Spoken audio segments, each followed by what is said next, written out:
Bismillahirrahmanirrahim. Assalamualaikum warahmatullahi wabarakatuh.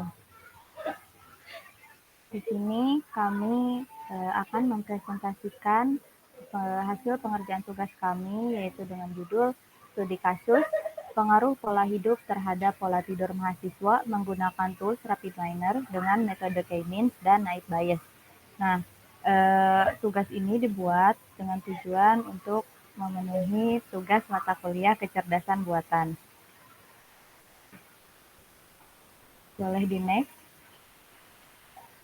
Nah, anggota kelompoknya yaitu ada 3 orang. Yang pertama ada Salma Nur Fitri ya dengan NPM 022, dan kemudian ada Sofi Nuryani dengan NPM 047, dan terakhir ada saya sendiri Rizkita dengan NPM 050. Nah, yang pertama di sini saya akan menjelaskan dulu tentang RapidMiner. Apa sih RapidMiner itu? RapidMiner merupakan salah satu tools yang dipakai dalam data mining. RapidMiner memiliki kurang lebih 500 operator data mining, termasuk operator untuk input, output, data pre-processing, dan visualisasi. RapidMiner merupakan software yang berdiri sendiri untuk analisis data dan sebagai mesin data mining yang dapat diintegrasikan pada produknya sendiri.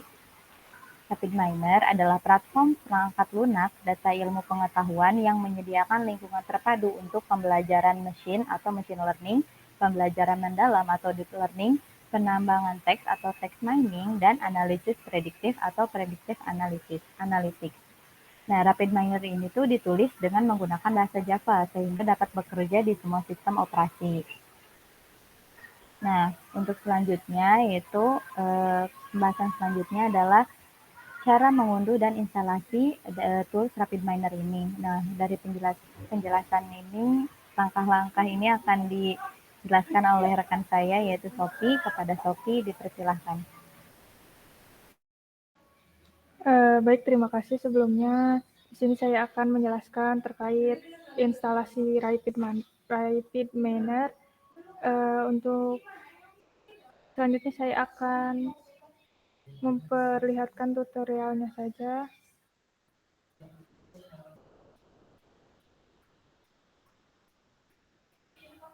Nah, yang pertama perlu diketahui bahwa RapidMiner-nya itu bisa diunduh di academy.rapidminer.com. Setelah kita memasuki website ini, bisa klik get started aja. Lalu kita pilih menu sign in. Namun jika belum mempunyai akun, kita bisa melakukan sign up terlebih dahulu. Nah, di sini yang perlu diketahui bahwa untuk memilih commercial purpose atau educational, kita pilih saja yang educational dikarenakan untuk RapidMiner ini ada yang berbayar gitu. Nah, kita masukkan saja nama kita, lalu country-nya Indonesia, lalu universitas yang sedang kita jalani di mana, lalu role-nya sebagai apa. Di sini saya sebagai student. Email address-nya, untuk email address ini bisa memakai email pribadi juga, tidak perlu dari email student yang diberikan oleh kampus. Untuk password-nya kita buat saja.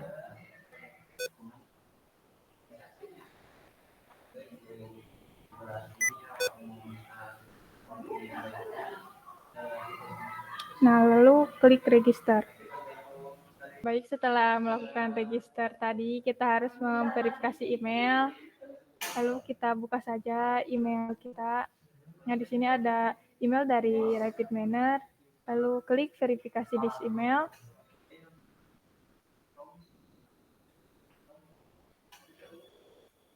Nah, maka di sini akan ada tertera bahwa verifikasi berhasil. Lalu kita klik saja download dan pilih platform yang kita gunakan. Di sini saya menggunakan Windows, jadi kita unduh versi Windows-nya. Nah, tunggu sampai ada notifikasi terunduh. Bisa dilihat bahwa di sini sudah mulai terunduh.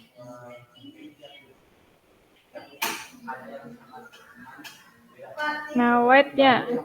Saya mau install. Sudah terdownload.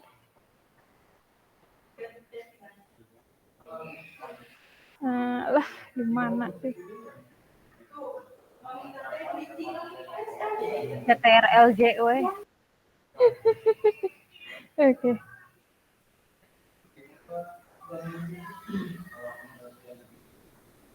Mananya? Oh iya. Iya nya. Hati dia we, ha. Apa Windows-nya dibuka ya? Ini enak. Download. Patung kan. Sini we. Wait guys, maaf. Nah, di sini aja langsung tidak.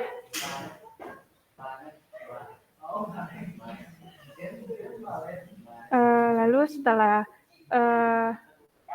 berhasil diunduh, kita klik untuk proses instalasinya.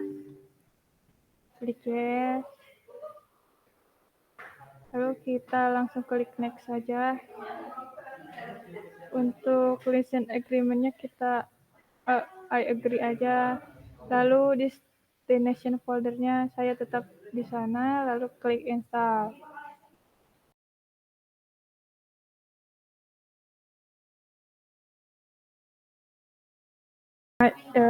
Proses instalasinya sudah selesai, kita klik finish saja. Lalu kita tunggu sampai softwarenya terbuka. Nah, ini tampilan kita saat sudah memasuki aplikasinya.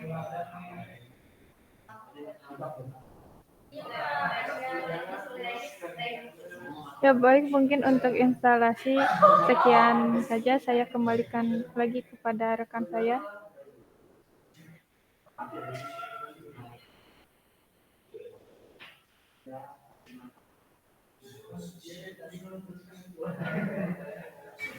Share screen lagi, Mak.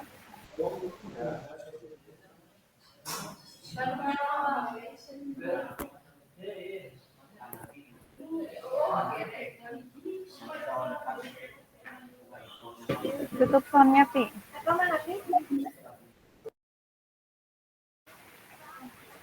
Baik, terima kasih kepada Sophie yang telah menjelaskan langkah-langkah cara mengunduh dan instalasi RapidMiner.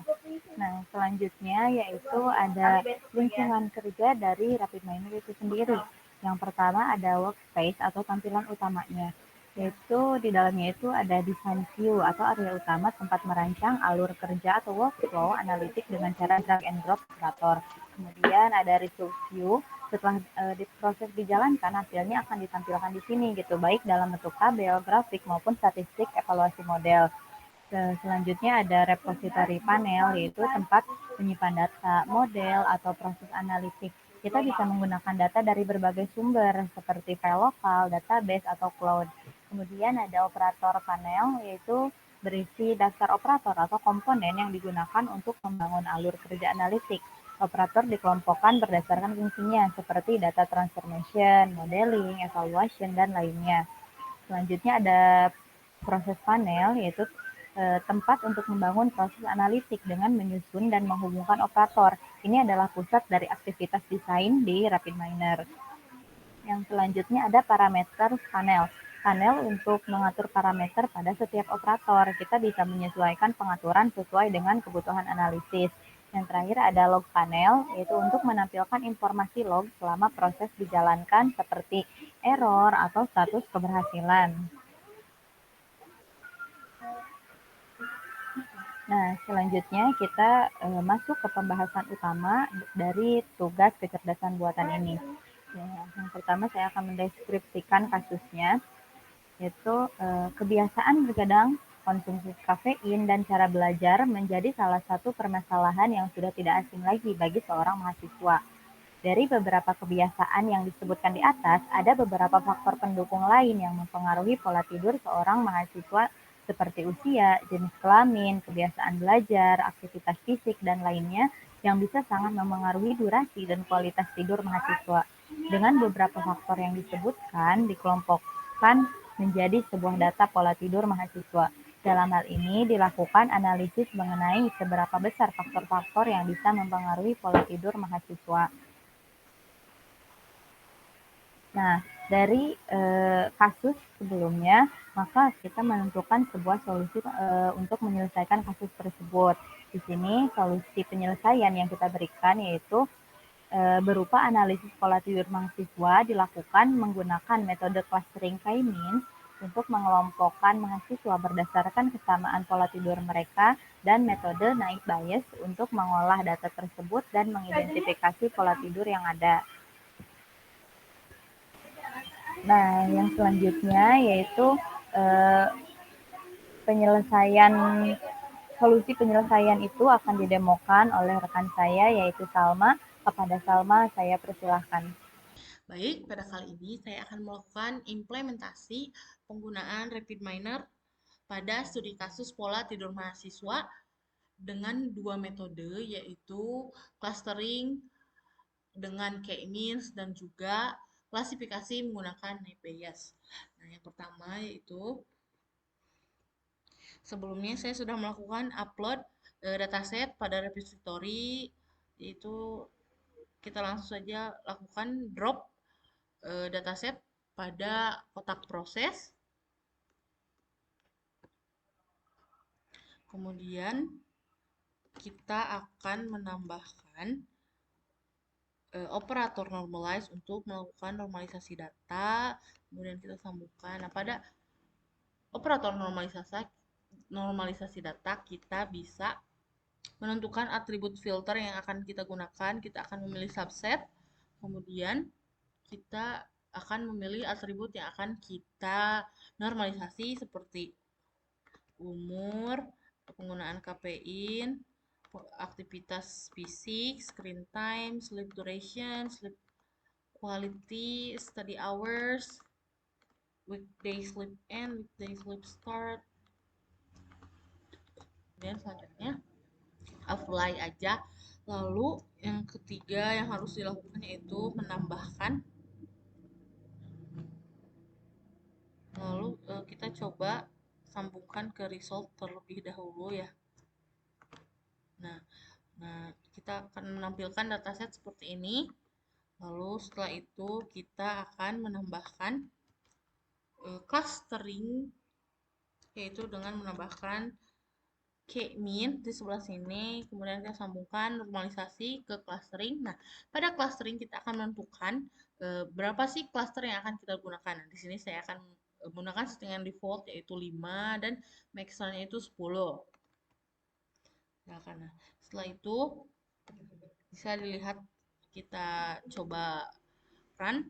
Nah, terdapat 5 cluster yang sudah kita tentukan. Nah, dari cluster yang pertama itu cluster 0 ada 98 item, cluster 1 101, cluster 2 100, cluster 3 100 dan cluster 4 101 item. Nah, dapatkan semua total item yaitu 500. Kita kembali lagi ke desain. Kita putus. Lalu selanjutnya kita akan menilai performa clustering ini dengan menggunakan operator cluster count performance. Kita drop di sini. Kemudian sambungkan cluster dengan ini. Nah, lalu sambungkan ke result. Lalu kita mulai. Nah, hasilnya pun sama seperti sebelumnya, yaitu menampilkan cluster yang telah kita buat dan jumlah dari isi cluster tersebut. Baik, mungkin selanjutnya kita akan putus terlebih dahulu. Lalu selanjutnya yaitu kita akan menambahkan operator append yang digunakan untuk menggabungkan hasil dari clustering dengan data set awal. Kita sambungkan, kemudian kita kecilkan terlebih dahulu ya, biar ini. Nah, setelah menambahkan operator append, lalu kita menambahkan set roll untuk menentukan atribut mana yang akan kita gunakan. Kita sambungkan, dan di set roll kita melakukan edit set roll, yaitu kita akan menentukan atribut dengan kita akan menentukan yaitu cluster target role-nya itu sebagai label. Lalu apply, kemudian tambahkan operator split data untuk membedakan train dan testing dari data. Kita sambung split data. Nah, pada split data ini kita akan mengedit partisi, menambahkan partisi. Untuk training kita akan menggunakan 0,7, kemudian untuk testing kita menggunakan 0,3. Kemudian selanjutnya agar terlihat lebih ringkas gitu, ketiga operator ini kita akan buat menjadi sebuah subproses. Namun sebelumnya kita sambungkan split data ke output, lalu kita kembali lagi ke proses. Nah, jadi terlihat lebih ringkas, itulah pokoknya mah. Jadi, nah setelah itu kita akan menambahkan klasifikasi yaitu naive Bayes. Di sini kita tambahkan operator apply model.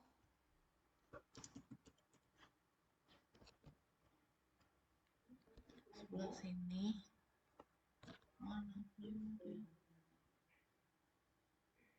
Kita tambahkan apply model. Kita sambungkan subproses dengan naive Bayes, kemudian subproses dengan apply model. Setelah itu kita akan menambahkan pengujian performance. Kita akan pilih yang klasifikasi.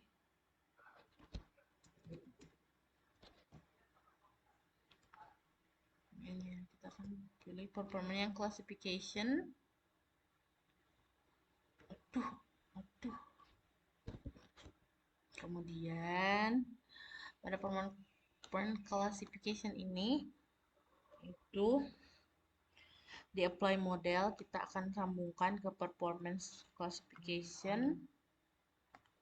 Setelah itu pada naive Bayes kita sambungkan ke result, di performance kita sambungkan ke result, dari apply model juga kita sambungkan ke result, key result. Namun sebelumnya dari naive Bayes kita sambungkan juga ke apply model. Lalu setelah itu kita bisa play. Nah, didapatkan hasilnya dari simple distribution naive Bayes itu. Terdapat 5 cluster.